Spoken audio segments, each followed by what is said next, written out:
السلام علیکم اسٹوڈنٹس، کیسے ہیں آپ؟ جی بیٹا، آج ہم بات کریں گے درخواست نگاری پر۔ جماعت نہم میں درخواست کا سوال جو ہے وہ 10 نمبر کا آتا ہے، تو اس کو آج ہم دیکھیں گے کہ اس کی پریزنٹیشن کیا ہے اور کیسے اس کو لکھنا ہے، اس کے کس حصے کے کتنے نمبر ہیں۔ تو آئیے شروع کرتے ہیں۔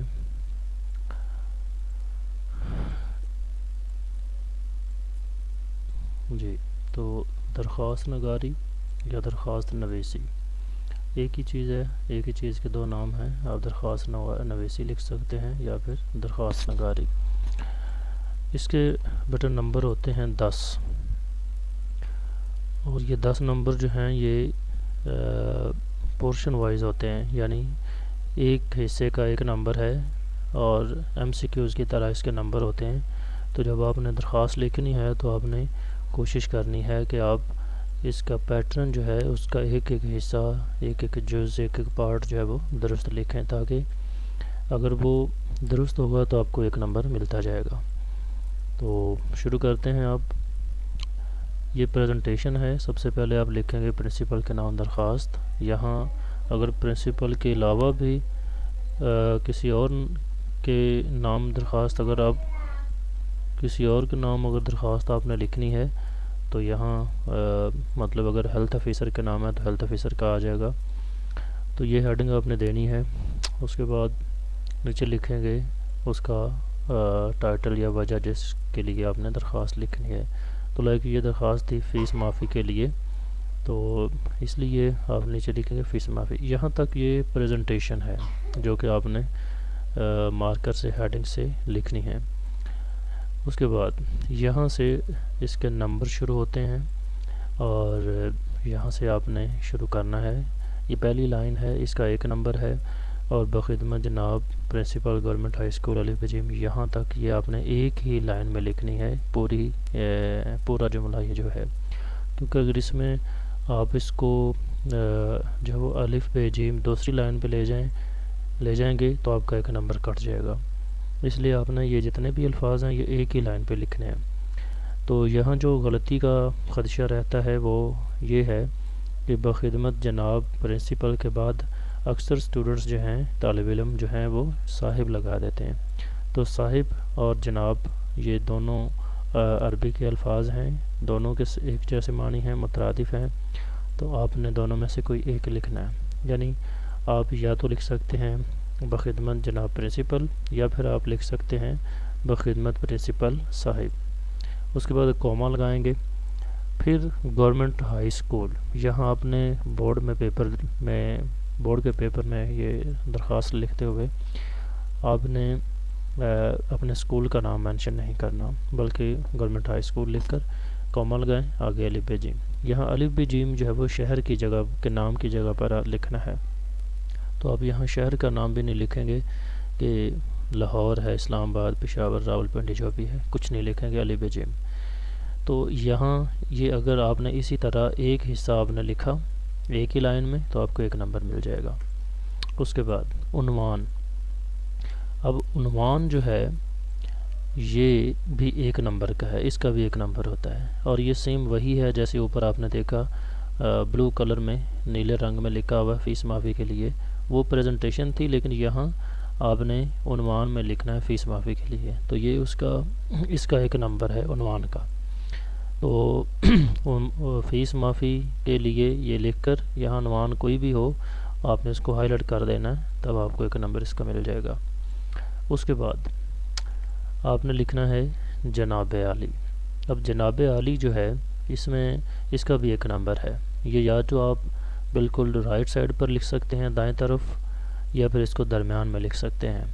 اور یہاں بھی ایک غلطی ہونے کا احتمال ہوتا ہے، وہ کہاں پہ، یہ جو لام عین الف آ لام یلی عالی جو ہے، یہاں اکثر اسٹوڈنٹس جو ہیں وہ لام کے ساتھ کھڑی زبر لگا دیتے ہیں، تو وہ لفظ جو ہے وہ غلط ہو جاتا ہے، اس کا تلفظ غلط ہو جاتا ہے، اور یہ قواعد کے خلاف ہے، تو ایسا لکھا نہیں جاتا۔ اکثر جو نوٹس ہیں یا ہیلپنگ گائیڈز وغیرہ ہیں مختلف اداروں کے یا بک مارکیٹ میں، وہاں پر جو ہے وہ یہ لکھا بھی ہوتا ہے لام کے ساتھ کھڑی زبر، تو یہ غلط ہے، یہ نہیں لکھنا۔ اگر آپ نے کھڑی زبر لگا دی یا پھر آگے یہ جو فجائیہ کی علامت ہے، سائن آف ایکسکلیمیشن بھی جس کو کہتے ہیں، اگر آپ نے یہ بھی نہ لکھا تو پھر بھی آپ کا ایک نمبر کٹ جائے گا، لہذا آپ نے اس طرح لکھنا ہے۔ تو یہاں تک آپ کے 3 نمبر ہوئے، ایک پہلی لائن کا، پھر عنوان کا، اور تیسرا جناب علی کا۔ نیکسٹ، اس کے بعد ہے نفس مضمون۔ یہ جتنی آپ کو بلینک لائنز دکھائی دے رہی ہیں، خالی سطریں، یہ نفس مضمون ہے۔ آپ نے درخواست جو ہے وہ رائٹ سائڈ سے لکھنا شروع کرنی ہے، اور درخواست کو آپ نے 3 حصوں میں لکھنا ہے۔ یہ جو نفس مضمون ہے، پہلا آپ نے تھوڑا سا اپنا تعارف کرانا ہے کہ میں کلاس 9 کا طالب علم ہوں، میں گزشتہ کئی سالوں سے اسکول حضام میں زیر تعلیم ہوں، اور میرا تعلیمی ریکارڈ بہت اچھا رہا، اسکول کے نظم و ضبط کی پابندی کرتا رہا، تمام اساتذہ مجھ سے بہت خوش تھے۔ اور یہ لکھنے کے بعد پھر آپ نے اپنا مقصد بتانا ہے، اپنی غرض لکھنی ہے جس کے لیے آپ درخواست لکھ رہے ہیں، اور وہ آپ کی غرض کیا ہے کہ آپ نے فیس معافی کی درخواست کرنی ہے۔ تو یہاں پھر آپ نے اس حصے کو شروع کرنا ہے جو کہ مقصد کے لیے ہے، اور یہی حصہ جو ہے وہ درخواست کو بڑھائے گا۔ تو آپ نے یہاں کوئی بھی ریزن آپ دے سکتے ہیں، آپ لکھ سکتے ہیں ہم 3-4 بہن بھائی ہیں، میرے والد صاحب کی ایک چھوٹی سی دکان ہے جہاں سے وہ گھر کے تمام اخراجات پورے کرتے ہیں، لیکن ہم تینوں بہن بھائی چونکہ تعلیم حاصل کر رہے ہیں، اس لیے والد صاحب کے لیے تینوں کے اخراجات، تعلیمی اخراجات برداشت کرنا مشکل ہو رہا ہے۔ آپ سے التماس ہے کہ آپ میرے اسکول کی فیس معاف فرمائیں، آپ کی نوازش ہوگی۔ تو اس طرح آپ نے 3 حصوں میں آخری حصہ جو ہے وہ یہی آپ نے لکھنا ہے کہ میں آپ کی اس مہربانی پر آپ کا شکر گزار ہوں گا، ٹھیک ہے؟ یہ آخری حصہ۔ تو 3 حصوں میں آپ نے نفس مضمون لکھا، اس کے بعد پھر آپ نے لکھنا ہے آپ کی نوازش ہوگی۔ یہ جہاں درخواست ختم ہوگی اسی کے ساتھ آپ نے فوراً آپ کی نوازش ہوگی لکھنا ہے، اور نوازش ہوگی کے بعد ڈیش لگانی ہے۔ یہ بھی اکثر اسٹوڈنٹس غلطی کرتے ہیں، چھوڑ دیتے ہیں، ڈیش نہیں لگاتے۔ اچھا، تو نفس مضمون 5 نمبر کا تھا، ٹھیک ہے؟ یہاں تک آپ کے نمبر 8 ہوئے، 3 اوپر والے، 5 نفس مضمون کے۔ اس کے بعد اگلا سٹیپ ہے العارض کے آپ کی نوازش ہوگی کے بعد آپ نے کیا لکھنا ہے؟ تو یہاں آپ نے لکھنا ہے العارض۔ اچھا، العارض جو ہے وہ لکھنے کے بعد آپ نے کیا کرنا ہے کہ العارض آپ نے بالکل لیفٹ سائڈ پر لکھنا ہے، یہاں پر جہاں کرسر جو ہے وہ بلنک کر رہا ہے، یہاں اس جگہ پر العارض، اور اسی العارض والی لائن کی پر ہی رائٹ سائڈ پر آپ نے ڈیٹ لکھنی ہے، اور ڈیٹ کا پیٹرن دیکھ لیں کہ پہلے ڈیٹ ہے، اور اس کے بعد مہینے کا نام ہے، ڈیٹ کے بعد ڈیش ہے، ڈیش کے بعد مہینے کا نام ہے، پھر سن ہے، ٹھیک ہے؟ تو یہ آپ نے العارض اور یہ ایک ہی لائن میں لکھنا ہے۔ ڈیٹ آپ یہاں 28 جو ہے وہ اردو میں بھی لکھ سکتے ہیں، اور آگے 2020 یا 23 22 جو بھی ہے وہ بھی اردو میں بھی لکھ سکتے ہیں۔ تو ایک نمبر جو ہے وہ ڈیٹ کا ہے، اور ایک نمبر العارض، اور العارض کے نیچے جو ہے وہ آپ نے لکھنا ہے آپ کا تابع فرمان۔ تو اس طرح سے جو ہے وہ یہ درخواست جو ہے وہ مکمل ہوگی۔ تو لہٰذا یہ دیکھیں العارض آپ نے لکھا، اس کو آپ جو ہے وہ بالکل رائٹ سائڈ پر لے جائیں، اور رائٹ سائڈ پر جو ہے وہ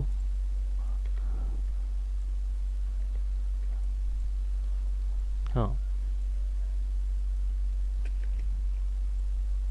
اس کو آپ نے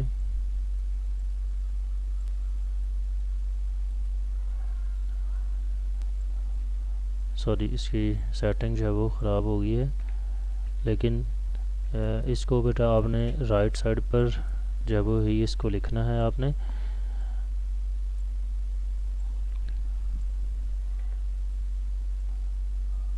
میں اس کی ابھی سیٹنگ جو ہے وہ کر کے، ہاں یوں، ٹھیک ہے، تو یہ رائٹ سائڈ پر آ گیا۔ اس کے بعد العارض کے بعد آپ نے لکھنا ہے آپ کا تابع فرمان۔ آپ کا تابع فرمان اور العارض، ان کا دونوں کا، بلکہ آخر میں جو الف جیم ہے یہاں آپ نے اپنا نام، جماعت کا نام یعنی کلاس کا نام یا سیکشن کچھ نہیں لکھنا، صرف الف جیم لکھنا ہے، تو اس کا بھی 1 نمبر ہے۔ تو العارض، آپ کا تابع فرمان، ان کا 1 نمبر ہے۔ ہاں یہاں ایک غلطی کرتے ہیں اسٹوڈنٹس کہ وہ العارض کے بعد جو ہے وہ درخواست گزار بھی لکھ دیتے ہیں اور پھر لکھتے ہیں آپ کا تابع فرمان۔ یہاں ایک اور بھی مسٹیک ہوتی ہے کہ یہاں اگر پرنسپل کے علاوہ کسی کے نام آپ درخواست لکھ رہے ہیں، یعنی کہ وہ اگر ہیلتھ آفیسر کے نام ہے، تو یہاں العارض کی جگہ پر آ جائے گا درخواست گزار، اور نیچے جو ہے وہ اگر وہ اجتماعی طور پر کوئی درخواست ہے، یعنی کسی محلے کی طرف سے ہے یا ایک سے زیادہ لوگوں کی طرف سے ہے، تو لاسٹ پہ آپ لکھیں گے من جانب اہل محلہ نیچے الف جیم، ٹھیک ہے۔ تو یہ تھوڑا سا خیال رکھنا ہے اس شکل میں جب پرنسپل کے علاوہ کسی اور کے نام آپ درخواست لکھیں گے۔ تو یہ تھا بیٹے آج کا ٹاپک درخواست نویسی، جو کہ 10 نمبر کا سوال آتا ہے بورڈ کے پیپر میں، اگرچہ اس میں چوائس ہوتی ہے خط اور درخواست میں، دونوں میں سے کوئی ایک کرنا ہوتا ہے، لیکن آپ کی چوائس ہے، آپ درخواست لکھ سکتے ہیں یا خط لکھ سکتے ہیں، لیکن یہ تھی درخواست۔ اس کے بارے میں آپ کی رائے کا منتظر رہوں گا۔ جو بھی کویسچن، جو بھی کوئی سوال آپ کے ذہن میں ہو وہ آپ پوچھ سکتے ہیں۔ بہت شکریہ، تھینک یو۔